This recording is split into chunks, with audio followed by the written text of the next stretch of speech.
Comencemos con un repaso de análisis 1. Extremos de funciones de una variable real.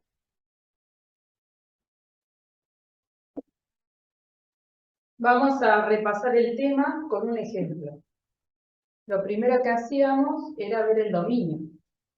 El dominio de esta función, como es un polinomio, es todos los reales. Luego buscábamos la derivada,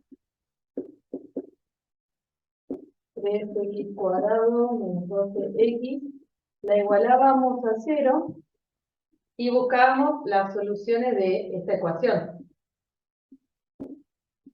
Estas soluciones nos brindaban lo que llamábamos puntos críticos. ¿Cuáles eran los puntos críticos según la teoría? Bueno, cualquier x0 perteneciente al dominio de la función, que acá puede ser cualquiera, tal que f' en el punto x0 no existe, o f' en el punto me da 0. Este requisito no va a suceder en esta situación porque el dominio son los reales, la derivada es función polinómica otra vez, por lo tanto existe la derivada en cualquier punto. Entonces, punto crítico van a ser los que sean solución de esta ecuación, los que anulen, hagan 0 a la derivada primera. Bueno, resolvemos. Saco factor común 3x, me queda x menos 4, ¿sí?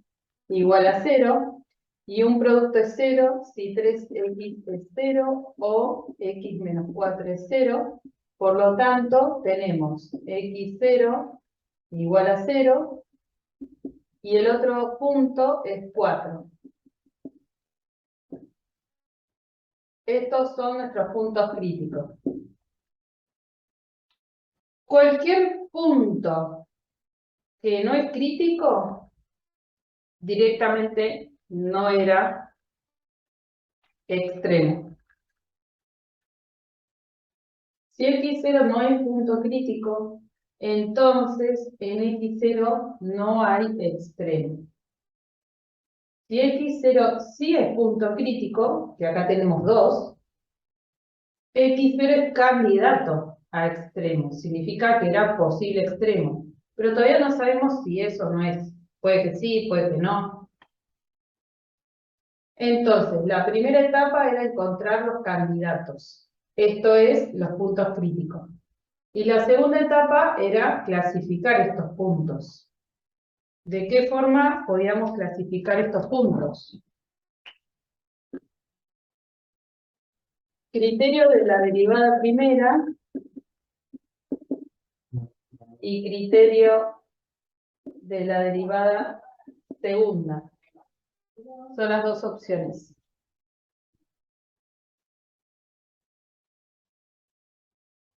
El criterio de la derivada primera precisa ver el signo de f' alrededor del punto a clasificar. Entonces vamos a hacer un estudio de signo de la derivada primera basados en el teorema de Bolzano. Como un polinomio es continuo, entonces puedo hacer esta forma de estudio. Marco donde se hace 0, la derivada primera,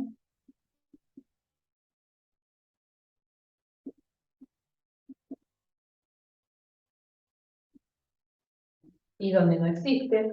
Esto subdivide en 3 subintervalos y gracias al teorema de Bolzano para funciones continuas, encima de esta función es continua, simplemente puedo probar un valor en cada subintervalo, ver qué signo me devuelve la derivada primera, y el signo que prevé ese valor de prueba es el mismo signo que se conserva en todo el intervalo. Es decir, no hay cambio de signo, gracias al teorema de Bolzano, y que la función f' es continua en el intervalo. Y en cada intervalo, la misma historia. Así que, haciendo uso de un valor de prueba, concluimos los siguientes signos de F'.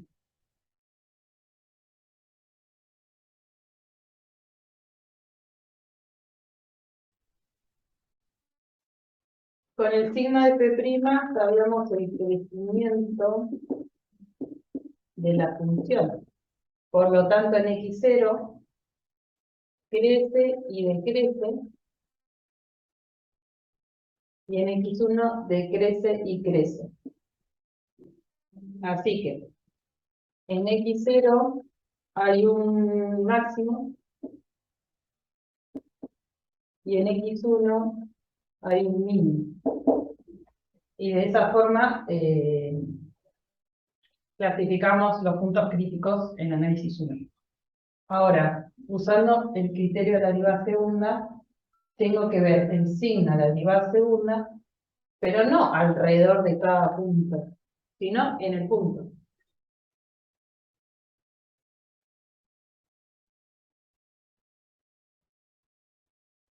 Acá está la derivada segunda, teníamos que buscar la derivada segunda en el punto. Acá me da menos 12, acá me da 24 menos 12, 12. Y el signo de la derivada segunda me decía la concavidad de la función. Por lo tanto, como acá en 0 me dio negativa, hablo de cóncava hacia abajo. Acá me dio positiva, concluyo que es cóncava hacia arriba. Por lo tanto, en X0 hay máximo y en X1 hay mínimo. Y esta era la forma de concluir, clasificar los puntos críticos usando la derivada segunda.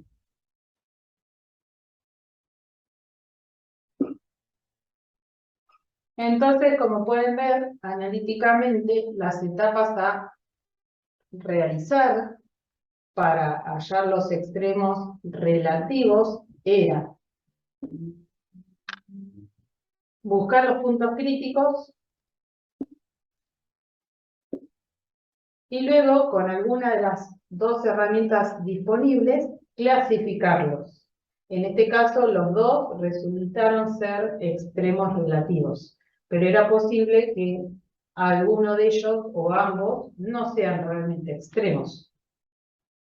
Como vamos a ver a continuación, en cálculo de varias variables, funciones que no dependen de una sola variable, sino de varias, van a ver que las etapas son parecidas. Primero buscamos los puntos críticos y luego de alguna manera los clasificamos. A continuación voy a repasar la definición con ayuda de un gráfico de máximo y mínimo relativo y absoluto. Vamos a graficar esta curva en GeoGebra.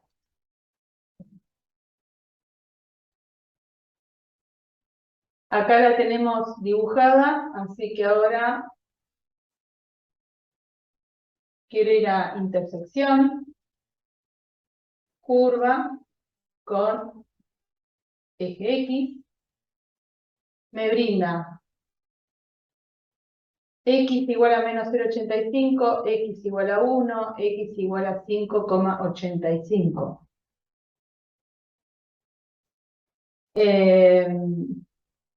Vamos a extremos, clic en la curva y me dice X igual a 0, X igual a 4, lo cual coincide con nuestro resultado.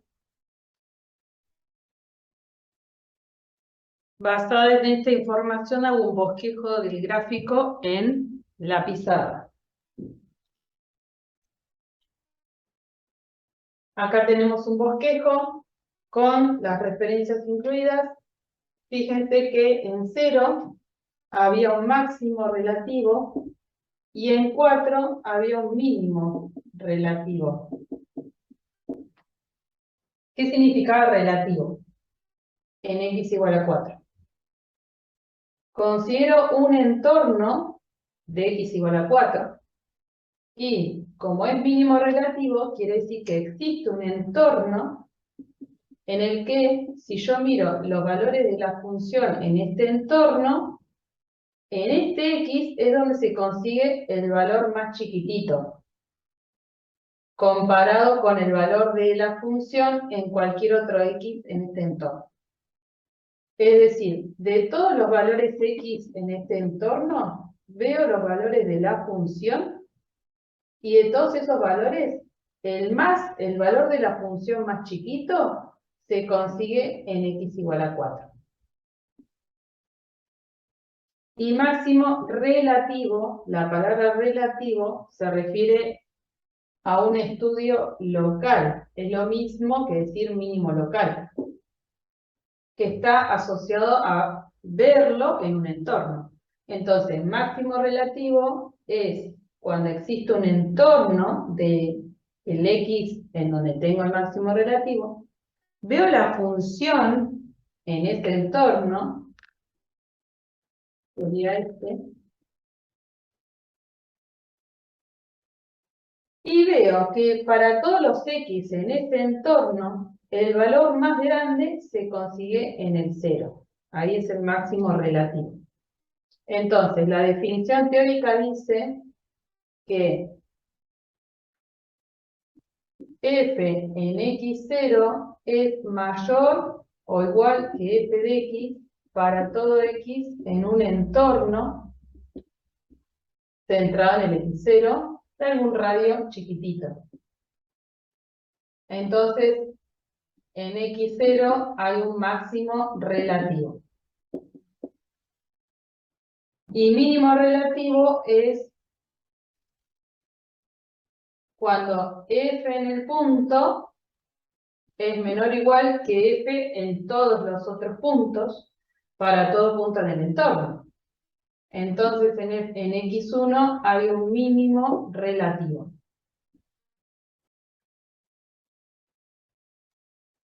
Entonces, extremo relativo es cuando se hace la comparación en entornos. Cuando hablamos de absoluto, en un punto hay mínimo absoluto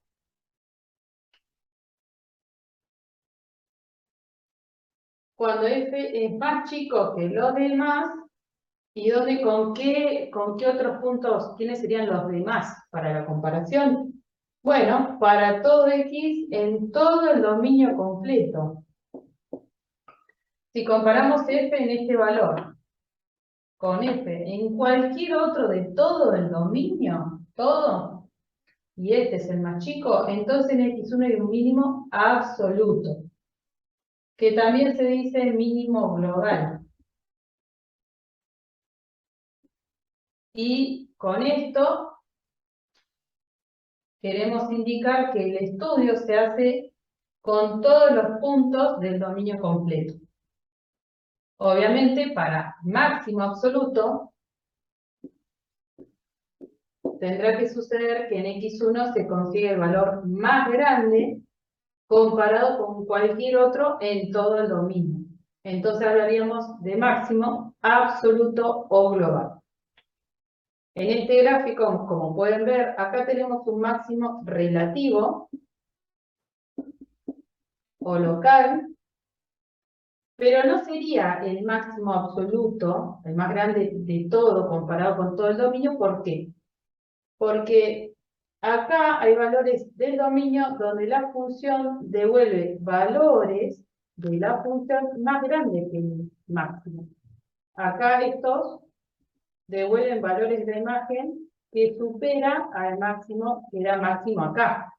Es decir, si me restringo acá, ahí es el más grande, pero si miro todo, no es el más grande. Es más, esto no tiene máximo absoluto porque esta curva continúa para arriba.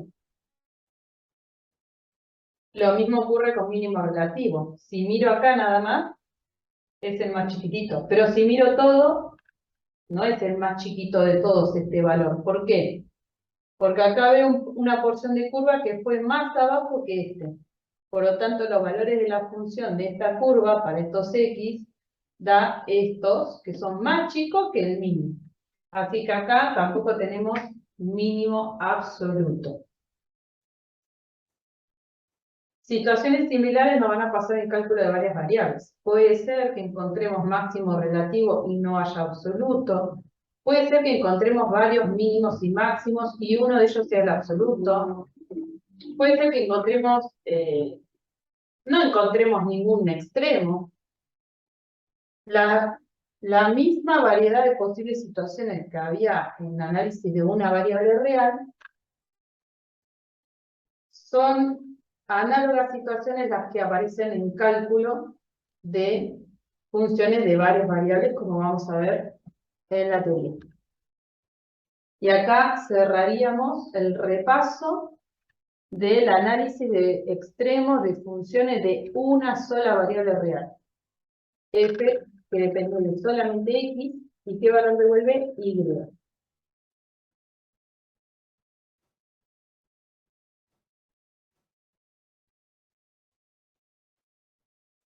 Vamos a ver los conceptos de extremos relativos y absolutos en gráficas de funciones de varias variables. Acá tenemos un paraboloide desde el punto 1, 3, 7 hacia abajo, y acá tenemos la silla de montar del 0, 0, 0 como parte de la superficie. Como pueden ver, en este punto, en XY igual a 1, 3, hay un máximo relativo. ¿Por qué? Porque si mido un entorno del punto, me queda una porción de superficie en la cual f de 1, 3 es mayor que f en xy para todo xy en un entorno centrado en 1, 3 de algún radio de R positivo. Si miro en un entorno de 1, 3, la porción de función devuelve el mayor valor en el 1, 3, comparado a los demás en un entorno. Y no tiene mínimo relativo. Y como pueden ver en esta situación, además de máximo relativo, también hay máximo absoluto en 1, 3. ¿Por qué? Porque si comparamos f de 1, 3 con f de xy, f de 1, 3, ¿cuánto vale? Vale 7.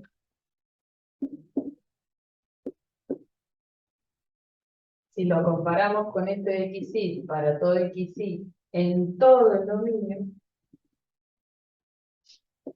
van a ver que 7 es el valor más grande de todos. Entonces, este valor es el máximo absoluto.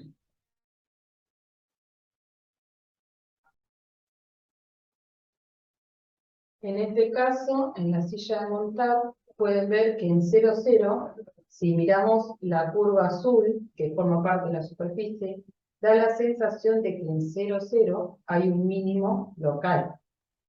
Pero ¿qué pasa? Acá en la curva roja tenemos una porción de la superficie que está por debajo. Así que acá hay valores de la función que son más chicos que estos, que 0. Así que en 0, 0 no puede haber un mínimo. Y si uno mira la porción roja de la superficie, creería que en 0, 0 hay un máximo. Sin embargo, en la curva azul se observa que hay valores de función más altos. Por lo tanto, en 0, 0 no habría un máximo. Así que acá tienen un ejemplo de un punto en donde no hay mínimo ni máximo.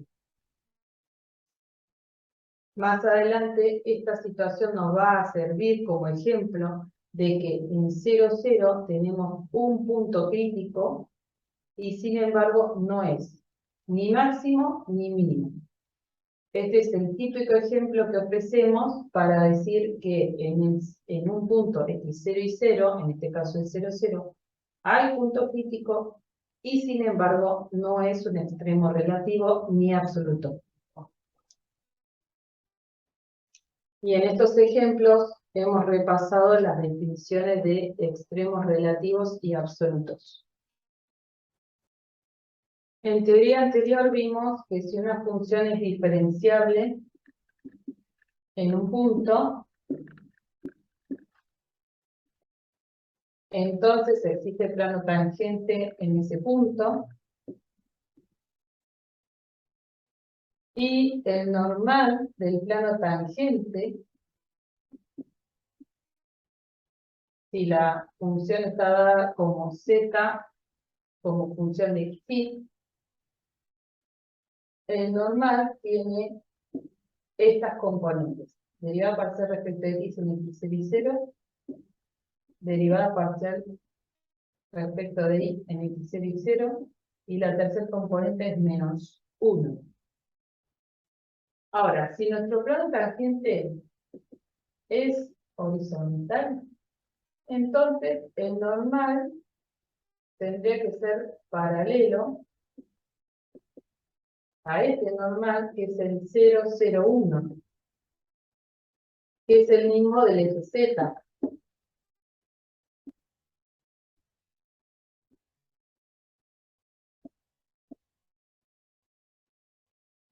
Entonces, este normal tendría que ser paralelo al normal N0.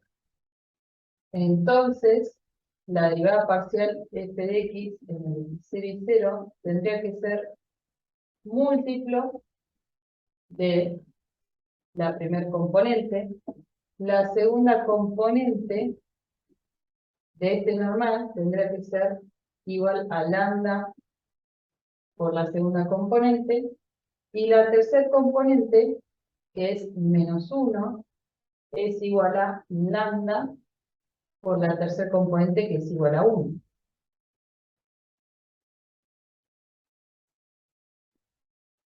¿Por qué? Porque este vector tendrá que ser paralelo a este para que este plano sea horizontal, es decir, para que este plano sea paralelo a este plano horizontal.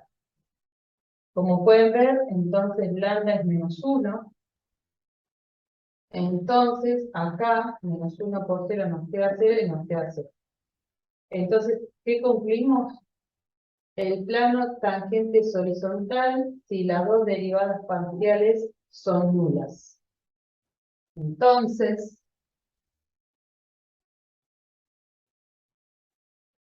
una función diferenciable tiene plano tangente horizontal en x0 y 0, si solo si x0 y 0 cumple con este sistema de dos ecuaciones. Es decir, x0 y 0 es solución de este sistema de dos ecuaciones.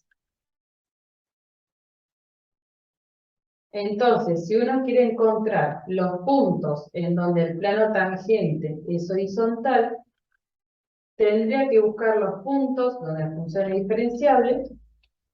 Eso está garantizado porque la función es de clase C1. Entonces, tendremos que buscar los puntos que son solución de este sistema de ecuaciones.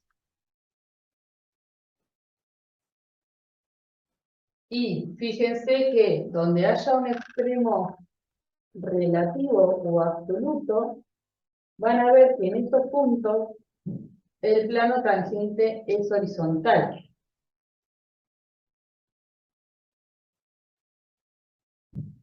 Entonces, los puntos candidatos para extremos en esta teoría de extremos de funciones de dos variables reales, los puntos críticos, son aquellos puntos donde el plano tangente es horizontal, es decir, la solución de este sistema de ecuaciones.